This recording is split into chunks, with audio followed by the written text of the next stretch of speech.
आज हम बात करेंगे एक इम्पॉर्टेंट टॉपिक पर, जो टॉपिक है लिम्फेटिक कैपिलरी, जो बॉडी के एक्स्ट्रा फ्लूइड को कलेक्ट करके इम्यून सिस्टम तक लेके जाता है। छोटा टॉपिक है बट एग्जाम और कॉन्सेप्ट दोनों के लिए सुपर इम्पॉर्टेंट है। तो चलो शुरू करते हैं। What is lymphatic capillary? Lymphatic capillary are the smallest vessel of lymphatic system. एक lymphatic सिस्टम का smallest वेसल होता है और helps to collect excess fluid from the body tissue. Body tissue में से एक्सेस जो फ्लूइड होता है, इंटरस्टिशियल फ्लूइड, उसको कलेक्ट करने का काम करता है। lymphatic capillary are the closed ended vessel, और एक क्लोज्ड वेंडेड वेसल होता है। और lymphatic capillary united to form lymphatic vessel. जब लिम्फेटिक कैपिलरी का यूनाइटी मतलब जो जब एक साथ आते हैं तब लिम्फेटिक वेसल बनता है। ठीक है। नेक्स्ट टॉपिक है function of lymphatic capillary. Lymphatic capillary का फंक्शन क्या होता है? कलेक्ट करता है extra interstitial fluid. Extra interstitial fluid क्या होता है? जब फ्लूइड बिटवीन सेल, सेल के बीच में का फ्लूइड होता है उसे एक्स्ट्रा इंटरस्टिशियल फ्लूइड बोलते हैं। remove large molecule like a protein, bacteria, dead cell, derbies and all that which accumulate in the space। और एक थर्ड फंक्शन है उसका ट्रांसपोर्ट इम्यूनोसेल। लाइक इम्यूनोसेल कौन से होते हैं? लिम्फोसाइट होते हैं। ओके।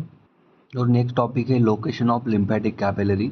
वो मोस्ट टिश्यू में प्रेजेंट होते हैं, बॉडी टिश्यू में प्रेजेंट होते हैं। अब्सेंट होते हैं अवेस्कुलर टिश्यू। अवेस्कुलर टिश्यू वो होते हैं जहाँ पे ब्लड वेसल अब्सेंट होती है। Then hairs, nails, cornea. और also absent in bone marrow, brain, spinal cord and splenic pulp. Okay. ये डायग्राम देखो, ये डायग्राम लिम्फेटिक सर्कुलेशन के ऊपर हमको दिख रहा है। दो सर्कुलेशन दिए, सिस्टेमिक सर्कुलेशन और दूसरा है पल्मोनरी सर्कुलेशन। वो सिस्टेमिक सर्कुलेशन हार्ट और बॉडी के बीच में होता है, और वो जो पल्मोनरी दिख रहा है वो होता है हार्ट और लंग्स के बीच में। ठीक है।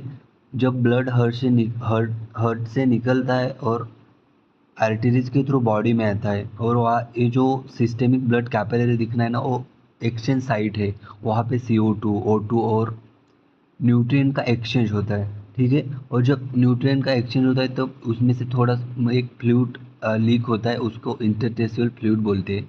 और ये लिम्फेटिक कैपिलरीज है, वो इंटरस्टिशियल फ्लूइड को कलेक्ट करने का काम करती है। देन लिम्फेटिक कैपिलरी से वो फ्लूइड चला जाता है लिम्फ नोड में। वो लिम्फ नोड में फिल्ट्रेशन का काम होता है। वहाँ पे इम्यूनो सेल प्रेजेंट होते हैं, लाइक लिम्फोसाइट, मैंने पहले ही बताया था। और लिम्फोसाइट क्या करते हैं? बैक्टीरिया और वायरसेस को डिस्ट्रॉय करने का काम करते हैं।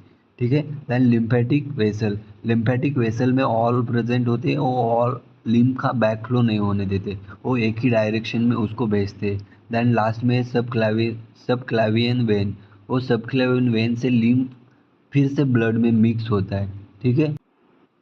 लिम्फेटिक कैपिलरी को हम आयुर्वेदिक दृष्टिकोण से देखते हैं।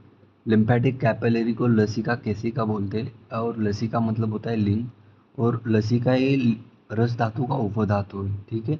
और उसका मतलब फंक्शन होता है शरीर का पोषण करना, ओज निर्माण करना और रोग प्रतिकार शक्ति को बढ़ाना। अगर वीडियो पसंद आए तो लाइक करना और ऐसे ही बेमिस रिलेटेड टॉपिक्स के लिए सब्सक्राइब करना। Thank you.